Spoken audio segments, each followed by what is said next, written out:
Good morning every one, happy Tuesday. நீங்கள் morning breakfast சேமியா உப்புமா பண்ண போகிறேன். நெய்யில் பொன்னிறமாக வறுத்து வச்சுருக்கேன். கேரட்டு, பீன்ஸு, உருளைக்கிழங்கையும் போட்டு வேக வச்சுடலாம். உப்பு போட்டு தண்ணி முங்குற அளவுக்கு.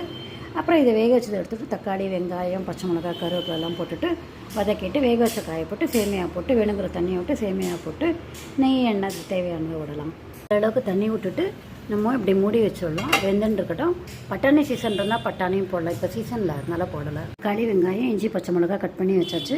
இந்த 3 காயும் கேரட், பீன்ஸ், உருளைக்கிழங்கு வேக வச்சாச்சு. இப்போ தாளிச்சு கொட்டிட்டு பண்ண வேண்டியது. உளுத்தம் பருப்பு, பச்சை மிளகாய், கருவேப்பிலை, இஞ்சி தாளிச்சு கொட்டிட்டு வெங்காயம் போட்டிருக்கேன். அது கொஞ்சம் பொன்னிறமாக வதங்கின அப்புறம் தக்காளி போடலாம். முன்னாடியே இந்த ரெசிபி போட்டிருக்கேன் சேமியா உப்புமா. இருந்தாலும் பார்க்காதவங்க பார்ப்பாங்க.